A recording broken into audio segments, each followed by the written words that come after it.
नमस्कार दर्शकों। आपने कई बार सुना होगा हिरण्यकश्यप का नाम, हिरण्याक्ष का नाम, रावण का नाम। लेकिन क्या आपको पता है इस कलयुग में भी, इस युग में जो हम जी रहे हैं, इस युग में भी कई ऐसे राक्षस बैठे हुए हैं जो हमारे लिए कभी भी खतरा बन सकते हैं। देश की अदालतों में हर दिन हजारों मामले दर्ज होते हैं, लेकिन आज खबरांचल आपको भारत के कानूनी इतिहास के एक ऐसे पन्ने पर लेकर जा रहा है जिसे पढ़ते वक्त सुप्रीम कोर्ट के जजेस की आंखें भी नम हो गई थी। एक ऐसा मामला जो इंसान की सोच से परे है, जो अविश्वसनीय है, डरावनी है, लेकिन 100% सच है। हम बात कर रहे हैं साल 2006 की उस खौफनाक निठारी कांड की, जहां एक आलिशान कोठी के पीछे थे मौत का वो सिलसिला निकला जिसने पूरे देश को सुन्न कर दिया था। आखिर क्या हुआ था उस नोएडा की कोठी नंबर D5 के भीतर? कैसे एक इंसान आदमखोर भेड़िया बन गया? आइए देखते हैं इस विस्तृत खोजी रिपोर्ट में। नमस्कार, स्वागत है आपका आपके अपने न्यूज चैनल खबरांचल न्यूज नेटवर्क पर। यह सिलसिला शुरू होता है साल 2005 और 2006 के बीच। देश की राजधानी दिल्ली से बिल्कुल सटे नोएडा के सेक्टर 31 से इस पॉश सेक्टर के ठीक पीछे एक गरीब आबादी वाली बसी थी, निठारी गांव जिसका नाम था। यहाँ रहने वाले मजदूर और छोटे कर्मचारियों के घर से अचानक एक एक करके मासूम बच्चे गायब होने लगे। कोई बच्चा दुकान से सामान लेने निकला तो कभी वापस नहीं लौटा। कोई खेलते खेलते अचानक हवा में गायब हो गया। देखते ही देखते लगभग 2 दर्जन बच्चे लापता हो गए। गरीब माँ बाप स्थानीय पुलिस स्टेशन के चक्कर काट काट कर थक गए, लेकिन अफसोस उस वक्त की लोकल पुलिस ने इस पूरे मामले को गंभीरता से नहीं लिया। पुलिस का दावा था कि बच्चे खुद घर से भाग गए हैं, लेकिन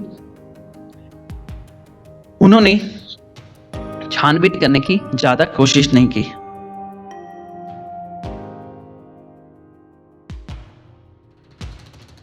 कोठी नंबर D5, यह घर था एक अमीर बिजनेसमैन मोनेंद्र सिंह पंढेर का। पंढेर का इस कोठी में आना जाना कम था, लेकिन वहां हर वक्त मौजूद रहता था उसका सबसे वफादार नौकर सुरेंद्र कोहली। कोहली देखने में एक सीधा साधा आम घरेलू नौकर लगता था। आसपास के लोग उसे एक शांत इंसान समझते थे, लेकिन शांत चेहरे के पीछे एक आदमखोर शैतान छिपा बैठा था। इसका अंदाजा भी किसी को नहीं था। माफ कीजिएगा, मैं उसका चेहरा नहीं दिखा सकता यूट्यूब का गाइडलाइन से, और हमारे सुप्रीम कोर्ट का भी है। हुआ क्या, पाप का घड़ा एक दिन भरता जरूर है। दिसंबर 2006 में एक 20 साल की लड़की अचानक गायब होती है। जब साइबर सेल उसके मोबाइल का कॉल रिकॉर्ड और लोकेशन निकालता है तो आखिरी लोकेशन मिलती है यही बंगला, कोठी नंबर D5। पुलिस जब दबिश देती है तो शुरुआत होती है उस तफ्तीश की जिसने देश के होश उड़ा कर रख दिए। पुलिस जब कोठी के पीछे बने नाले और गार्डन की मिट्टी को खोदना शुरू करती है तो वहां से मिट्टी नहीं बल्कि मासूम बच्चों के जिस्म के टुकड़े निकलने लगे। हड्डियों का एक पूरा कब्रिस्तान उस नाले में छिपा था। एक एक करके लगभग 19 बच्चों और लड़कियों की खोपड़ी और पॉलिथीन बैग में बंद जिस्म के हिस्से बरामद किए गए। ये देखिए, मैं आपको पूरा तो नहीं दिखा सकता, अंदाजा लगा सकते हो आप। ऐसे ही पॉलिथीन बैग्स में पूरे बॉडी के टुकड़े काट के नाले में डाल दिया गया था। ऐसे नाले से मिली हड्डियां तो सिर्फ शुरुआत थी। असली खौफनाक सच तब सामने आया जब सुरेंद्र कोहली को गिरफ्तार किया गया और उसने कानून के सामने अपना जुर्म कबूल किया। कोहली ने जो बयान दिए उसने फॉरेंसिक एक्सपर्ट और मेडिकल बोर्ड को भी हिला कर रख दिया। कोहली कोई आम कातिल नहीं था, वो एक दरिंदा था।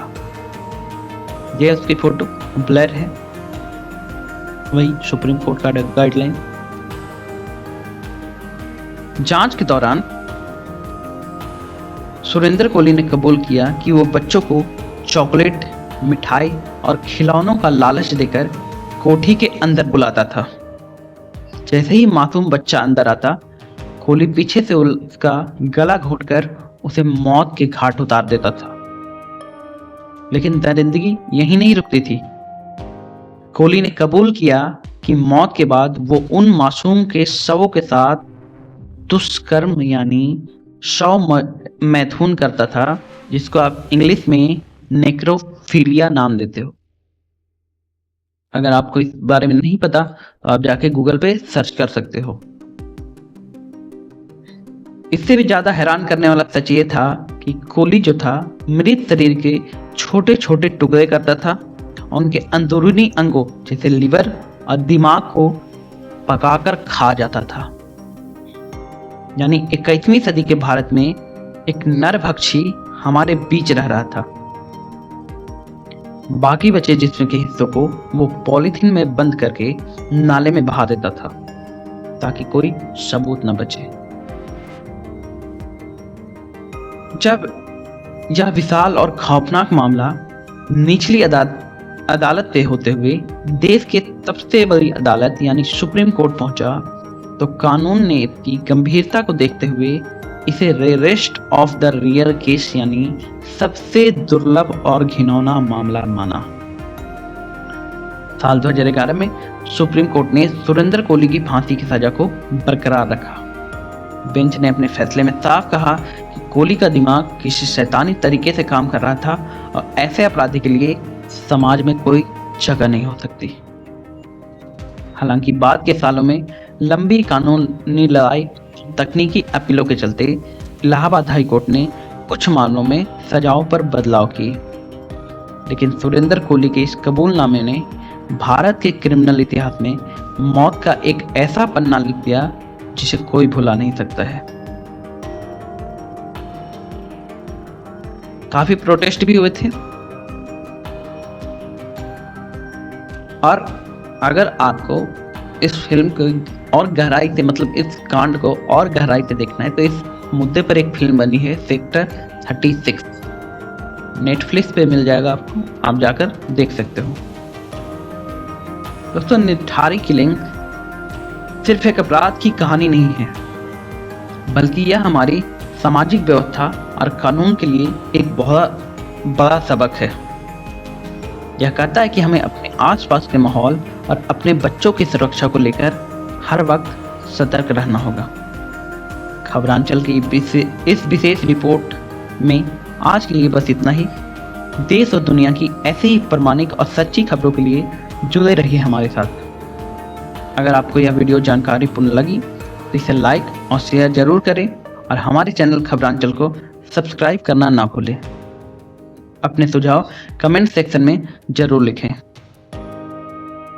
जय हिंद, जय भारत।